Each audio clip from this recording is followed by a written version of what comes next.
Silence dropped over the boardroom the moment Chandler Whitmore announced that Tristan Fairbanks would be stepping into my role.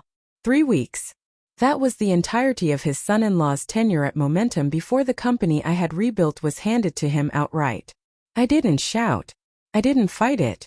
I rose, smiled, and told him the job was his. What Chandler never realized was that I had my exit strategy ready months earlier, back around the same time I dragged this company off the ledge of bankruptcy. 63 minutes after I left the building with my things, my phone lit up with 27 missed calls. Harrington Industries, our largest client, had just pulled the plug on an $18 million contract. Welcome back to Payback Office, the channel where cold justice and well-earned karma get their moment. If you've ever been overlooked at your job, pushed aside unfairly, or watched someone incompetent get rewarded while your effort went unnoticed, you've found the right place. Before we get into today's story, if you believe talent and effort should outweigh connections and favoritism, think about subscribing. We're aiming for 6,000 subscribers, and having you along makes it possible to keep telling stories like this one. No pressure, just an open invitation to anyone who believes hard work should be recognized. Now a proper introduction. I'm Tessa Harlow, and up until that boardroom announcement, I served as Chief Operating Officer at Momentum, a mid-sized logistics and supply chain company headquartered in Denver, Colorado. I climbed my way up from a junior analyst role over 12 years, absorbing every part of the operation along the way. There was no family money or connections behind me. I was raised in a working-class part of Aurora, watching my mother run a grocery store and my father pull double shifts as an electrician. They showed me that compassion and understanding for other people's struggles wasn't a weakness. It was the bedrock of genuine leadership. That upbringing colored the way I led my division at Momentum. When I joined Momentum back in 2011, the company was flourishing under founder Arthur Whitmore, Chandler's father. Arthur was a believer in promoting based on merit and cultivating talent from inside the ranks. He noticed something in me after my very first quarterly presentation, a thorough breakdown of how restructuring our routing algorithms could cut delivery times. 3 years in, I was overseeing a full regional division. 6 years in, I'd become Vice President of Operations. When Arthur stepped down and passed the company to his son Chandler in 2019, the culture began to shift, though not right away. Chandler kept most of his father's policies in place for the first couple of years, and I honestly thought we'd keep building on that momentum together. The cracks appeared in early 2022. Chandler approved a string of poor investments into an automated warehouse system without doing proper due diligence, setting off a chain reaction of financial trouble. He'd chosen a flashy startup vendor promising groundbreaking AI-driven inventory management, brushing aside my detailed warnings that their technology wasn't built for our scale. When the system collapsed during peak season that November, we lost 4 major accounts within 2 weeks. The bleeding was fast and severe. By January of 2023, Momentum was on the brink of bankruptcy. Creditors were closing in, our stock had cratered, and morale among employees had hit rock bottom. That's when Chandler summoned me into his office one Friday afternoon. He hadn't slept in days by the look of him, his usually put-together appearance now rumpled and worn. "Tessa, I need you to fix this," he said bluntly. "I know the warehouse system was my call, and I know you warned me. I'm not too proud to admit I screwed up. Can you put together a recovery plan?" I could have rubbed it in. I could have brought up every memo he ignored, every warning he dismissed, every time he trusted his gut over my judgment. But that isn't who I am. When a ship is taking on water, you don't stop to argue about who steered it into the iceberg, you start bailing. For the next 4 months I worked 18-hour days, 7 days a week. My recovery plan was thorough and unforgiving. We renegotiated with every major vendor, restructured debt across 3 separate creditors, and rebuilt our operational framework from the ground up. I flew out personally to meet with 8 of our biggest clients who were on the verge of walking, laying out detailed plans for exactly how we'd keep future disruptions from happening. I called in every favor from a decade of industry relationships, tapping my entire professional network. The warehouse disaster had already cost us $14 million outright, with another $30 million projected in losses from departing accounts. My plan needed to do more than stop the bleeding. It needed to rebuild trust in Momentum's ability to deliver. The linchpin of my strategy was securing Harrington Industries. Harrington was a manufacturing powerhouse operating across 17 states, famously picky about who they trusted with their logistics. Landing their account meant $18 million a year, but the bigger prize was the signal it would send to the entire industry that Momentum was solvent and dependable again. I'd known their VP of supply chain, Roger Fleming, since grad school at the University of Colorado. We'd kept in touch over the years, crossing paths occasionally at industry events. Getting him to agree to a single meeting meant cashing in every ounce of goodwill I had with him. "Tessa, you're asking me to recommend partnering with a company that's been all over the trade press for catastrophic failures," he said at our first lunch. "I'd be putting my own reputation on the line." I gave it to him straight. I laid out exactly what had gone wrong, took full ownership of Momentum's mistakes, then walked him through every safeguard we'd put in place to keep it from happening again. Beyond that, I showed him the new efficiencies I designed, ones that would give Harrington better service than their current provider. It took 6 meetings, 4 facility tours, and 2 presentations to Harrington's executive board before Roger finally called with the news in April 2023. Harrington was signing with Momentum. The deal delivered everything I'd hoped for. $18 million a year, with performance incentives that could push it as high as $22 million if we hit certain benchmarks. But the real payoff was credibility. Within 2 weeks of the Harrington announcement, 3 other major companies reached out about bringing their business to Momentum. By June, we hadn't just replaced the revenue we'd lost. We'd surpassed our numbers from before the crisis. The turnaround was staggering. Our second quarter earnings for 2023 showed Momentum back in the black, ahead of every projection. Our stock climbed to within 15% of its pre-crisis high.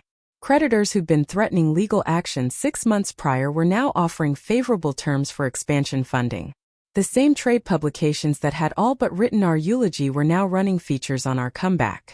Chandler was fielding interview requests from business journals, all wanting to hear how he'd pulled off such a remarkable recovery. That last detail should have been the first warning sign. At a company-wide meeting that July, Chandler stood up to present the quarterly numbers, talking at length about his vision and the leadership calls that had steadied the company. My name came up exactly once, tucked into a passing mention of the operations team's effort. I wasn't chasing a parade, but the omission was hard to miss. Several coworkers came up to me afterward, visibly confused. "That was all you," my CFO Diane Patterson said flatly. "Everyone in this building knows you saved us. What was that performance about?" I let it slide at first. Executives taking credit for their team's work wasn't unusual, not admirable, but common enough. What mattered was that Momentum was steady again and jobs were secure, and I'd proven to myself I could pull off a recovery of that scale. I figured the results would speak for themselves whenever promotions or new opportunities came around. So I kept my head down, nurturing the Harrington relationship and cultivating the new accounts we'd landed. Then, late in August, Chandler mentioned during an executive meeting that his daughter Sienna's husband would be joining the company. "Tristan has an MBA from a solid program, and he's been exploring opportunities in logistics," Chandler said, almost offhandedly. "I think bringing him in at a director level in business development makes sense. Give him a chance to learn the industry, and we get someone with fresh perspectives." On paper it wasn't outrageous. Director roles weren't executive positions, and business development was its own separate lane from operations. If Tristan actually had the credentials and put in real effort, it could have worked out fine. Tristan Fairbanks showed up in early September carrying the confidence of someone who'd never once been told no. He was 31, polished in that country club sort of way, and visibly proud of an MBA from a perfectly decent but unremarkable school. His resume amounted to 2 years at his father's commercial real estate firm, and a short stint at a consulting company that, I'd later learn, was also a family connection. Nothing in his background suggested he understood logistics, supply chains, or the operational complexity of what Momentum actually did. During his first week, Tristan set up meetings with every executive, supposedly to learn the ropes. When it was my turn, he spent most of the hour pitching me on his ideas for disrupting the industry and thinking outside the box. His suggestions made clear he had no grasp of how logistics really functioned. "Why don't we just use an app where customers can track their shipments in real time with video feeds from the trucks?" he asked, completely sincere. I explained we already had solid tracking systems, and that outfitting every truck with cameras would create serious privacy problems, massive bandwidth costs, and offer almost nothing of value to clients. "You're being resistant to innovation," he replied with a condescending smile. It didn't take long to see that Tristan had no genuine interest in learning the business. He wanted to be seen as a visionary without putting in the work to grasp the basics. He'd wander into operational meetings, toss out suggestions ranging from impractical to flatly impossible, then act wounded when people pointed out why they wouldn't work. Eventually, he skipped the middlemen entirely and started taking his innovative pitches straight to Chandler, who, apparently desperate to believe his son-in-law was some kind of genius, would sometimes override department decisions just to greenlight them. One of Tristan's early triumphs from his own perspective was pushing through a rebrand of Momentum as a tech-forward disruptor. He hired an expensive agency to produce flashy materials heavy on buzzwords like innovation and cutting edge. The trouble was our actual clients didn't want flashy disruption. They wanted logistics that worked reliably, every time. The campaign confused our existing customers and drew inquiries from startups looking for premium service on a bargain budget. We burned $200,000 on that initiative before I finally talked Chandler into quietly shelving it. But Chandler's blind spot when it came to Tristan just kept growing. By October, barely a month into the job, Tristan was already being invited into board meetings as an advisor. He started sitting in on client calls despite having nothing useful to add. I once watched him nearly torpedo a negotiation by promising a potential client delivery timelines that were physically impossible to hit. I had to do damage control immediately after, explaining to the client that we were still finalizing capabilities and would follow up with realistic numbers. The client appreciated the honesty, but the whole episode should have set off major alarm bells about Tristan's competence. The real turning point came in mid-November, during a strategic planning session. I presented a detailed analysis of expansion opportunities grounded in our current capabilities and client demand. 3 mid-sized cities where we could open regional hubs, backed by financial projections, staffing plans, and risk assessments. It was a cautious but solid plan. 15% growth over 2 years, minimal downside. Tristan listened, then stood up with a proposal of his own. He wanted Momentum to acquire a struggling drone delivery startup and pivot into aerial logistics, banking entirely on the assumption that drone delivery was about to take off and we needed to move first. Never mind the regulatory hurdles, the technological limitations, or how far the industry was from being viable at the industrial scale Momentum operated in. Never mind that the startup he wanted was hemorrhaging cash with no path to profitability. Never mind that it would mean siphoning resources away from a core business that had only just stabilized. The room went dead silent after his pitch. Every executive present recognized how ridiculous it was. Diane, our CFO, gently noted that his projections ignored regulatory compliance costs, and the fact that the technology wasn't even cleared for commercial use in most jurisdictions. Our chief legal officer, Howard Kim, pointed out that the liability exposure alone would be a nightmare. I added that our clients needed solutions that worked now, not speculative tech that might pan out 5 years down the line. Chandler glanced around the room, visibly torn. Then he said something that made my stomach sink. "I think Tristan's showing exactly the kind of bold thinking we need. We didn't get where we are by playing it safe." I nearly laughed out loud.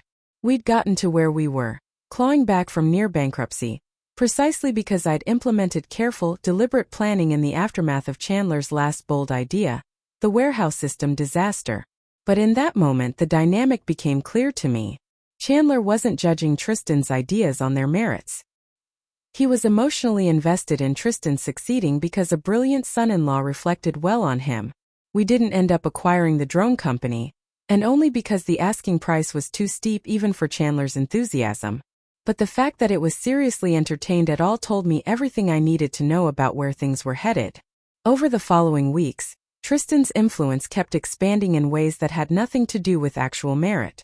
He started getting copied on strategic emails, invited to client dinners he had no business attending, and most worrying of all, Chandler began describing him as someone being groomed for leadership. In early December, Harrington Industries requested a quarterly review meeting to assess how we were performing on their account, a routine check-in. Roger Fleming wanted to confirm we were hitting the metrics we'd promised, and talk through any adjustments for the year ahead. I put together a thorough presentation showing we'd beaten our delivery time commitments, maintained a 99.7% shipment accuracy rate, and rolled out 2 efficiency upgrades that were saving Harrington money. The relationship was rock solid, and Roger had already hinted they were considering expanding the contract to cover their West Coast operations. Another $8 million a year. 2 days before the Harrington meeting, Chandler called me into his office. Tristan was already there, which set off immediate alarm bells. "Tessa, I want Tristan to lead the Harrington review meeting," Chandler said. I must have looked as stunned as I felt because he quickly added, "You'll be there of course, but I think it's time we started giving Tristan exposure to our major accounts. He needs to build those relationships." I chose my words with care. "Chandler, the Harrington relationship is built on personal trust and demonstrated competence. Roger is expecting to work with me and the team that's been managing his account. Bringing in someone new to lead the meeting, especially someone who hasn't been involved in the account, could create confusion." Tristan cut in before Chandler could respond. "I think you're being territorial, Tessa.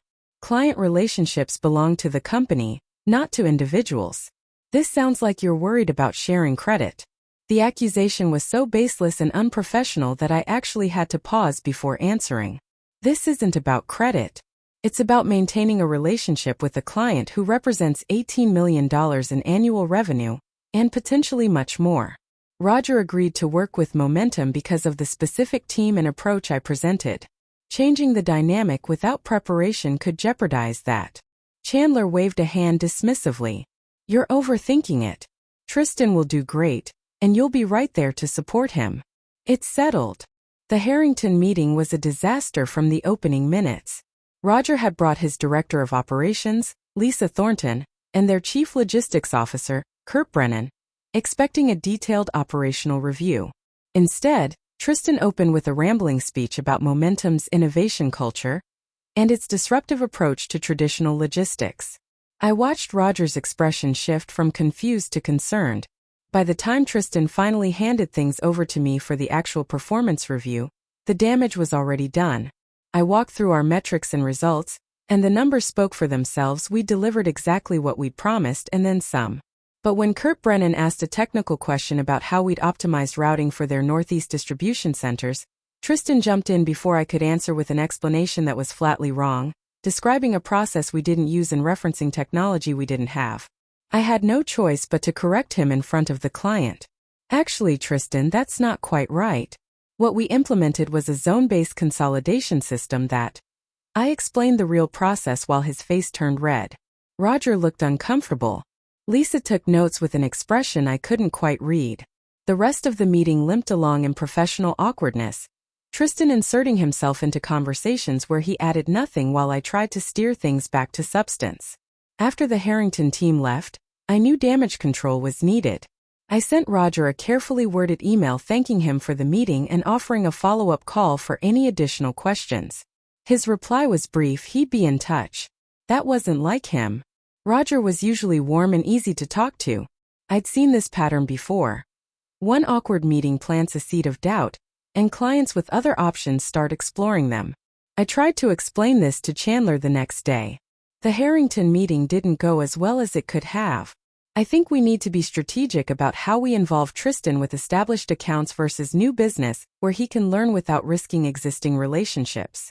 Chandler brushed it off. Roger sent me a polite thank you email.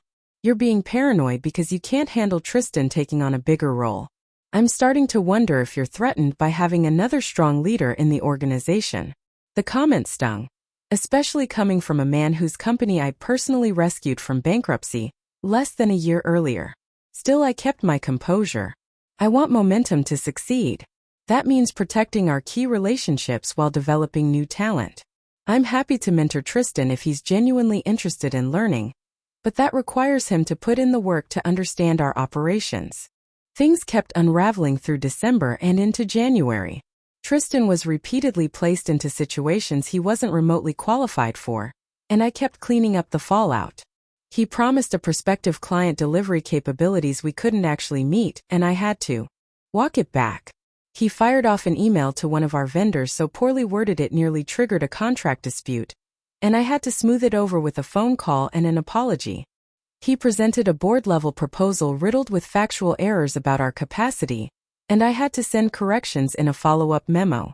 Every time I fixed one of his mistakes, he seemed to resent me more rather than learn from it. He started making pointed remarks in meetings about old guard thinking and resistance to change, and complained to Chandler that I was undermining him or refusing to be a team player. Chandler, increasingly wrapped up in Tristan's success, began to buy it. In late January, Chandler rolled out a reorganization he described as flattening the hierarchy and empowering emerging leaders. In practice, it meant Tristan was being promoted to Senior Vice President of Strategic Operations, a brand new title that placed him on equal footing with me on the org chart. Someone who'd been at the company less than 5 months was suddenly my peer, despite having accomplished absolutely nothing beyond marrying the boss's daughter. The message couldn't have been clearer, but I still clung to the belief that competence and results would eventually win out. I had a track record. I had relationships with our biggest clients. I had institutional knowledge that couldn't be replaced. Surely, whatever Chandler felt about his son-in-law, he understood the business still needed real expertise to function. I was wrong. The final blow landed on a Tuesday morning in early February. Chandler called an emergency executive meeting for 9 a.m. When we filed into the boardroom, he looked pleased with himself in a way that immediately put me on edge. "I've been doing a lot of thinking about Momentum's future," he began. "We've stabilized, which is great, but stability isn't enough. We need to innovate. We need bold leadership. We need people who aren't constrained by how we've always done things." Every word felt like a setup, and I already knew what was coming. "That's why I've decided that Tristan will be taking over as Chief Operating Officer, effective immediately. Tessa, I want to thank you for your service to Momentum. Your contributions during our difficult period were valuable. But I think we need fresh energy in the COO role, and I'm offering you a transition to a senior advisory position, where you can mentor the next generation of leaders." The room went completely silent. Diane looked horrified. Howard stared down at the table. Monica Hayes, our VP of Client Relations, had her mouth slightly open in disbelief. Tristan, seated beside his father-in-law, tried to look humble but couldn't quite hide his triumph. Senior advisory position was a fabricated title with no real power behind it, a face-saving way to push me out while calling it something else. Everyone in the room knew it. What Chandler was really telling me was that after 12 years spent building Momentum, after saving it from a bankruptcy he himself had caused, after bringing in the relationships and revenue that restored our credibility, I was being replaced by someone whose only qualification was marrying into the family. I could have argued. I could have pointed out that Tristan didn't understand the first thing about running operations. I could have reminded everyone that 9 months earlier we were staring down collapse, and it was my plan, my relationships, and my work that pulled us back. I could have forced Chandler to justify the decision in front of the entire executive team, making him admit that nepotism was the only real explanation. Instead, I smiled. It wasn't bitter and it wasn't angry, it was genuine. Something clicked into focus in that moment. I'd been operating under the assumption that merit mattered, that results spoke for themselves, that consistent excellent work would eventually be recognized. Chandler had just proven definitively that none of that was true, not in his version of Momentum. And if the game was rigged, I had no interest in playing it any longer. "I appreciate the offer, Chandler," I said evenly, "but I don't think the advisory position is the right fit for me. I'll tender my resignation instead. Happy to make this transition as smooth as possible. I can stay through the end of the week to document processes and hand off my active projects." Chandler blinked, clearly caught off guard. He'd expected me to accept the demotion, or maybe push back against it, not simply walk away. "That's not necessary, Tessa. The advisory role is—" "I'm sure it's a fine role for someone," I interrupted gently, "but it's not what I'm looking for in my career. Tristan, congratulations on the promotion. I'm sure you'll do great things." I stood, gathered my notebook, and walked out of the boardroom before anyone could say another word. Back in my office, I shut the door and took a long breath. Then I began making a list.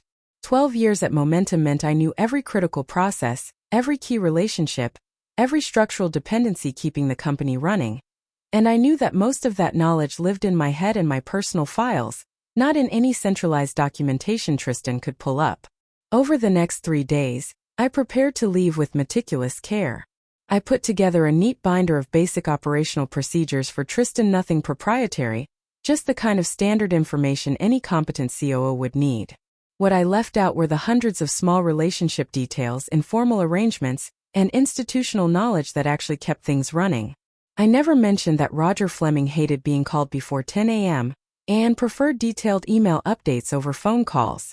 I never noted that our primary shipping vendor gave us preferential pricing because I'd helped them through their own crisis 2 years earlier. An arrangement sealed with a handshake and never written into any contract. I didn't mention that our warehouse manager in Ohio had quietly been compensating for a flaw in how we'd structured the Eastern distribution system, using his own judgment to reroute shipments outside official protocol. None of it was information I was obligated to hand over. It was the accumulated wisdom of 12 years spent building relationships and solving problems. The difference between a company that ran smoothly and one that was constantly fighting fires. And it was leaving with me. On Thursday afternoon, Roger Fleming called my cell. "Tessa, I heard a rumor that you're leaving Momentum. Please tell me it's not true." I'd been expecting the call. Roger and I had built a real professional friendship over the years, and he deserved honesty. "It's true, Roger. Eva resigned. My last day is tomorrow." A long pause followed. "Does this have anything to do with that meeting we had in December with the son-in-law?" he asked carefully. "Partly," I admitted. "The company is moving in a different direction, and I don't think I'm the right fit for where they're headed." Another pause. "Tessa, I'm going to be straight with you. The only reason Harrington signed with Momentum was because of you. Your expertise, your reliability, your understanding of our needs. If you're not there, I'm not confident they can deliver what we need." I'd anticipated this conversation and thought carefully about how to handle it. "Roger, I appreciate that more than you know. I can't make decisions for Harrington, but I can tell you I'm going to take some time to figure out my next move. If you want to stay in touch personally, I'd welcome that." What I didn't say, but what Roger clearly understood, was that if Harrington wanted to reconsider their contract, I wasn't going to try to talk them out of it. "We have a 30-day termination clause in our contract, right?" Roger asked. I knew he already knew the answer. He was really asking whether I thought he should use it. "You do," I confirmed. "Most logistics contracts have similar provisions for either party to exit without penalty, as long as proper notice is given." "I'll need to discuss this with our executive team," Roger said. "But Tessa, if you land somewhere that can handle our volume and needs, I want to know about it." I meant what I said. We partnered with you, not just with Momentum. We said our goodbyes and I sat back in my chair, absorbing the weight of what was probably coming. On Friday, my last day, I arrived early to wrap up my final tasks. I sent individual emails to each member of my team thanking them for their work and encouraging them to keep the standards we'd built together. Several had already reached out privately, shocked at my departure and worried about working under Tristan.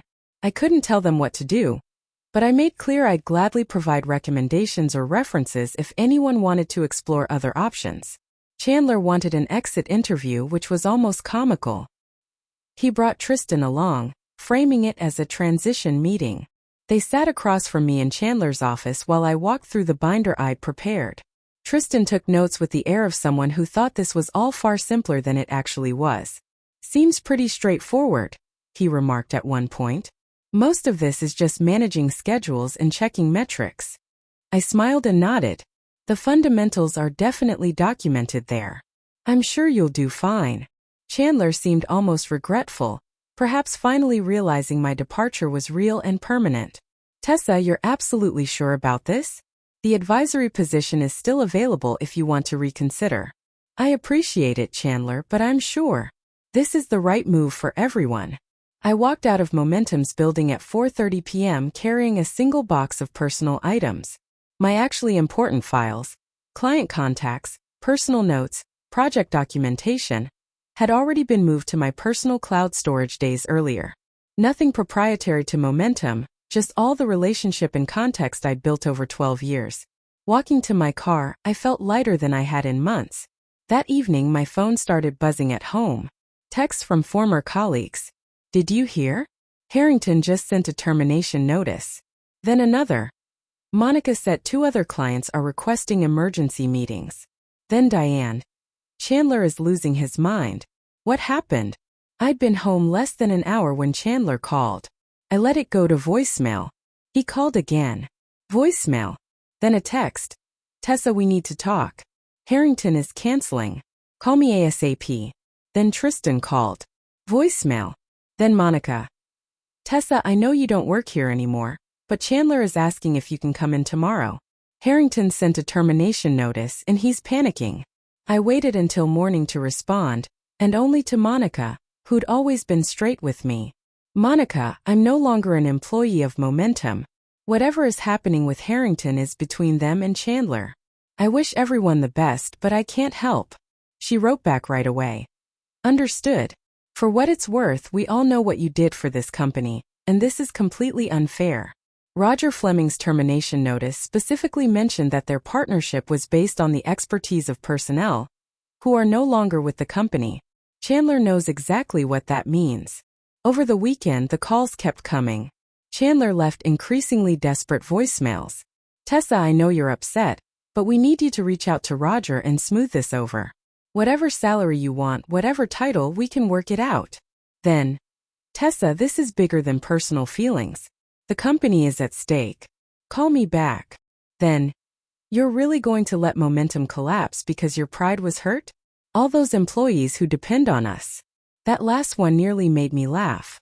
I'd already saved Momentum once, working myself to exhaustion fixing problems Chandler had caused. I'd done it for those employees, for the company I'd helped build, for the relationships I valued, and Chandler had repaid it by handing my job to his unqualified son-in-law. Now he wanted to appeal to my sense of responsibility for a company he'd already shown me I had no real place in. Monday morning, an unknown number called. Miss Harlow, this is Amanda Kerrigan from Summit Logistics Group. I'm the CEO. I was wondering if you might have time for a conversation this week. Summit was one of Momentum's biggest competitors, a larger firm with national reach. I'd met Amanda briefly at industry conferences but didn't know her well. I'm intrigued, I said. What kind of conversation? The kind where I offer you a job, Amanda said bluntly. I've been following your career for a while, and I heard through the industry grapevine that you're no longer with Momentum. We've been looking for someone to lead our new strategic accounts division, basically building and managing relationships with our largest clients. Based on what I know about what you accomplished at Momentum, you'd be perfect. We met for coffee that afternoon. Amanda was direct and impressive, sketching out a vision for Summit that was ambitious but grounded in operational reality.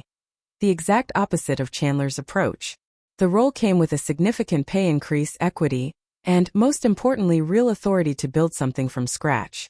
I won't lie to you, Amanda said. Part of why I'm so interested in bringing you on is that I think some of Momentum's clients might follow you, particularly Harrington Industries.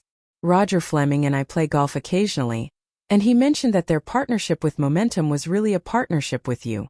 I appreciated her candor. If I joined Summit, it would be to build something here, not to raid my former employer. But I also can't control what clients decide to do. If they reach out to me because they're unhappy with their current provider, I'm not going to refuse to talk to them. Amanda smiled. That's exactly the answer I was hoping for. Professional, ethical, but realistic. When can you start? We hammered out terms over the following days, and by Thursday I'd signed an offer letter to join Summit Logistics Group as Executive Vice President of Strategic Accounts. My start date was 2 weeks out, giving Summit time to announce the hire and me time to decompress from the Momentum fallout. The industry press picked up the story within days. Logistics veteran Tessa Harlow joined Summit Logistics, read the headline in Supply Chain Today. The article covered my background, my role in Momentum's recovery, and my new post at Summit. My phone filled up with congratulations from colleagues across the industry. Several mentioned, almost in passing, that they'd heard Momentum was having trouble. Heard Harrington dropped them, one contact said. And rumor is a couple other big accounts are reviewing their options. I didn't confirm or deny anything. I was completely out of the Momentum loop by then, but none of it surprised me. What I'd understood, and Chandler hadn't, was that in this industry relationships are everything. Clients don't partner with companies in the abstract. They partner with the specific people they trust to solve their problems.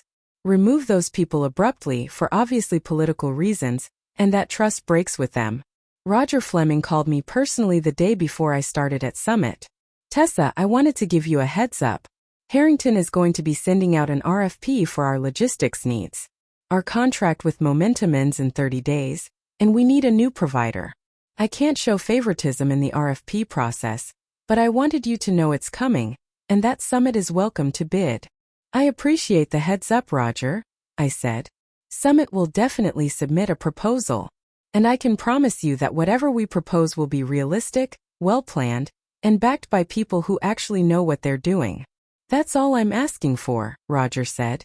Then more quietly, for what it's worth, I heard what happened at Momentum, replacing you with the son-in-law. It's a damn shame. They're going to regret that decision for a long time. My first week at Summit felt energizing in a way I hadn't experienced in years. Amanda had built a strong leadership team, and they welcomed me as a genuine peer rather than a rival. The culture was merit-based and transparent. People got promoted for delivering results, not for who they were related to. I began building out the strategic accounts division, recruiting talent, and shaping our approach to winning and managing major clients. When Harrington's RFP came out, I led Summit's response myself. I knew exactly what Harrington needed, because I'd been managing their account successfully for months. Our proposal was thorough, competitive, and reflected a depth of understanding of their operations that none of the other bidders could match. We weren't the cheapest option, but we were clearly the best. 3 weeks into my time at Summit, Amanda walked into my office beaming.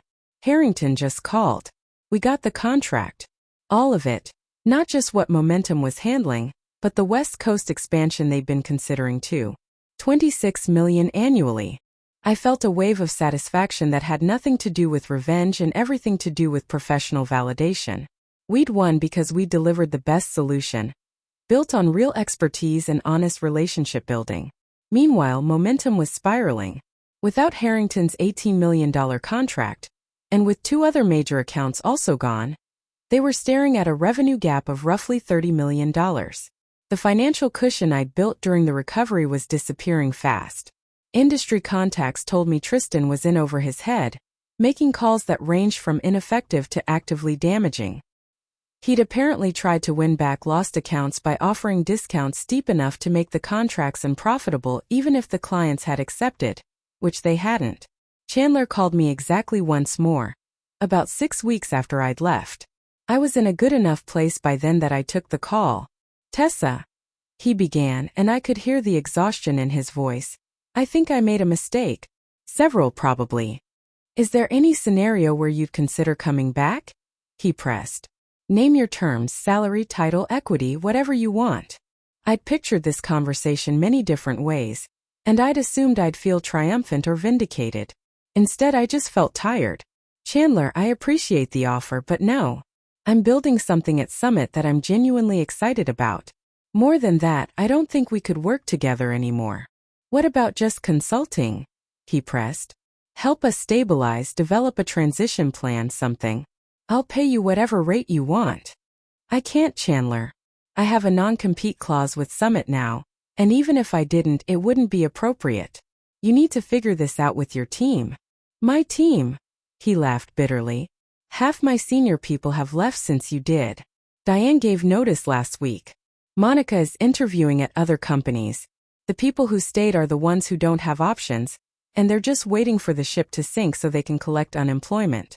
Tristan has no idea what he's doing, and I can't fire him without destroying my relationship with my daughter. I'm trapped, Tessa. I felt a flicker of sympathy, not enough to help him, but enough to be honest.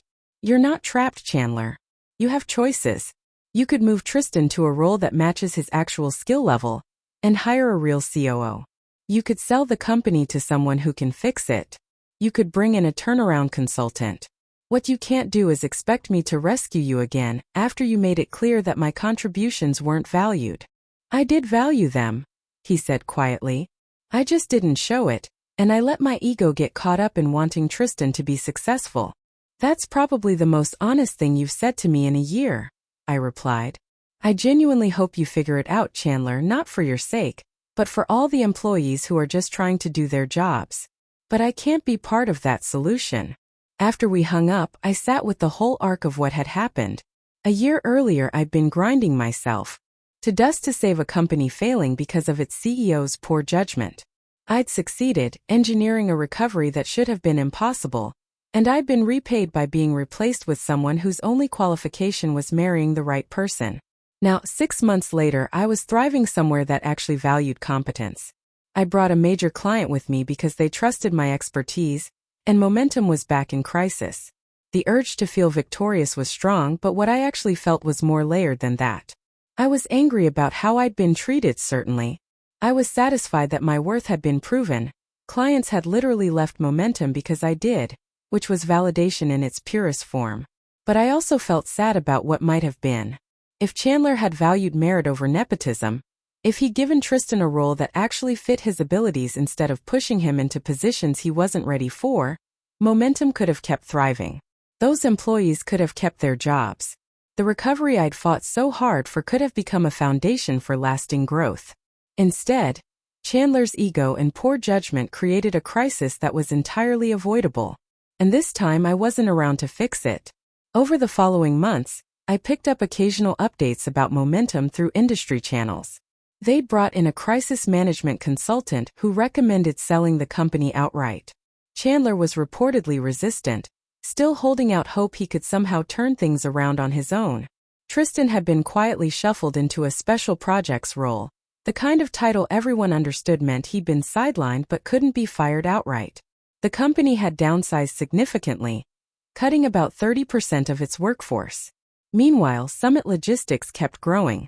The Harrington account was performing beautifully, beating every metric. 2 other major clients I pursued signed on with us.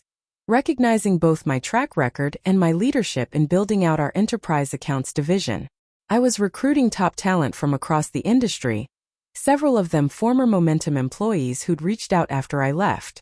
About 8 months after leaving Momentum, I ran into Diane at an industry networking event. We hugged warmly. She'd been one of the few genuine friends I'd had there. "You look great," she said. "Summit clearly agrees with you." "I'm in a good place," I confirmed. "What about you? I heard you left Momentum. Where did you land?" "I'm at Horizon Financial now, doing CFO work for a portfolio of mid-sized companies," she said. "It's good. Better work-life balance, interesting challenges. But Tessa, you should know what's happening at Momentum. Chandler is in final negotiations to sell the company to Apex Holdings. It's basically a liquidation. They're buying it for the client list and some operational assets, but most of the staff will be let go. The Momentum brand is probably going to disappear."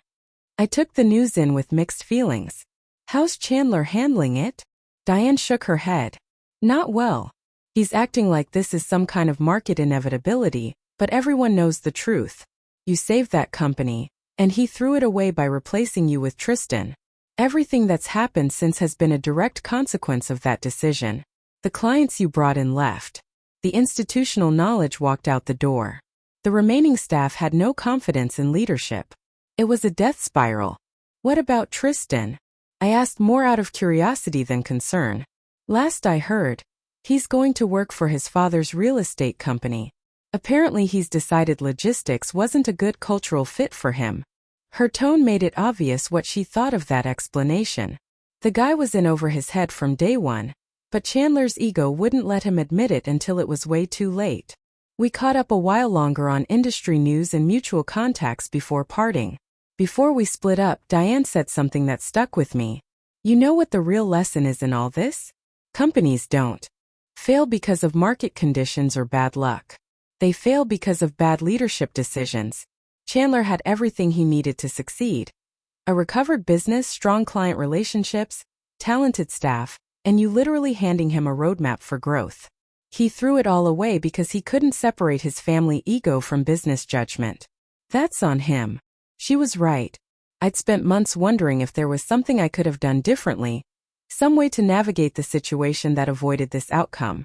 But the truth was, once Chandler decided advancing Tristan mattered more than sound business decisions, there was no path forward for me at Momentum. Staying in that advisory role would have meant watching everything I'd built get dismantled by incompetence, while I stood powerless to stop it. Leaving was the only move that preserved both my sanity and my career. The final chapter of the Momentum story arrived about a year after I'd left. The sale to Apex Holdings closed, and just as Diane had predicted, most of the staff was let go. Chandler walked away with enough money to retire comfortably, far more than he deserved considering he was essentially selling off the remains of a company he destroyed himself. The Momentum name was retired, its viable pieces folded into Apex's existing operations. I heard through former colleagues that Chandler tried to spin the sale as a strategic win, a planned exit that maximized shareholder value. No one in the industry believed it for a second. Everyone knew Momentum had been on a growth trajectory after the recovery I'd engineered, and that the collapse traced directly back to Chandler replacing me with his incompetent son-in-law. It became something of a cautionary tale in industry circles, a textbook example of how nepotism and ego can tear down a thriving business. As for me, I kept building my career at Summit Logistics. 3 years after joining, Amanda promoted me to President and Chief Operating Officer, with a clear path toward becoming CEO once she eventually retired. I'd grown the Strategic Accounts division into Summit's most profitable unit, overseeing more than $200 million in annual client revenue. The team I'd recruited and developed was consistently ranked among the best in the industry. More than anything, I'd learned something crucial about knowing my own worth and choosing the right environment to invest it in. I could have stayed at Momentum in that hollow advisory role, telling myself at least I still had a job, that maybe I could slowly rebuild influence from there. But that would have meant accepting that my value was negotiable, that loyalty and results could be outweighed by politics and favoritism. Walking away with no guarantee of what came next was one of the best decisions I've ever made. The professional world loves to preach about loyalty, about being a team player, about putting the company first. But loyalty runs in both directions. Companies that demand commitment from their people, while treating them as disposable, haven't earned that loyalty. I gave Momentum 12 years of dedicated work and delivered a recovery that should have been impossible. When Chandler decided his son-in-law's advancement mattered more than my proven track record, he broke that agreement himself. From that point on, I owed him and Momentum nothing. When Harrington Industries canceled their contract an hour after I walked out, it wasn't because I sabotaged anything. I never badmouthed the company, never actively poached a client, never crossed a single professional line. What happened was simply the natural consequence of Chandler's own decision. Roger and his team at Harrington had partnered with me, not with Momentum as some abstract entity. Once I was gone, they had no reason to stay loyal to a company that had shown such poor judgment. That's the part executives like Chandler never seem to grasp. They think client relationships belong to the company, that they're assets anyone can manage. In reality, those relationships are built on trust between individual people, sustained through personal credibility, proven competence, and a genuine understanding of what the client needs. You can't just swap in someone else and expect it to hold, especially when that someone is obviously unqualified. If this story hits close to home, if you've ever been undervalued at work, passed over for someone less qualified, or wondered whether loyalty to a company that doesn't value you is worth anything, I hope you'll subscribe to Payback Office. We're building a community of people who believe merit should matter, that hard work deserves recognition, and that sometimes walking away is the most powerful move you can make. We're working together towards 6,000 subscribers, and I'd be honored to have you along for the ride. The ending of my story was never about revenge. It was about value finally being recognized. When Momentum collapsed after I left, it wasn't because I tore it down. It was because I'd been the one holding it together all along, and Chandler didn't realize that until it was far too late. The clients didn't leave out of spite. They left because the expertise and reliability they'd been paying for was simply no longer there. The talented employees didn't quit to punish Chandler. They quit because they saw where things were heading and didn't want to go down with a sinking ship. Sometimes the best payback isn't an elaborate scheme or a public reckoning. Sometimes it's simply thriving somewhere else, while the people who undervalued you face the natural consequences of their own bad decisions. Chandler handed my job to his incompetent son-in-law, and I answered by building an even stronger career somewhere that actually appreciated what I brought to the table. Momentum didn't collapse because I sabotaged it. It collapsed because Chandler dismantled what I'd built by choosing nepotism over competence. And honestly, that outcome beats any revenge I could have planned. If this story meant something to you, if it reminded you to know your worth and to choose environments that respect it, I'd appreciate your support through a subscribe. Thanks for being here, and remember, your value doesn't shrink just because someone else fails to see it. Sometimes the best move you can make is taking that value somewhere it will finally be appreciated.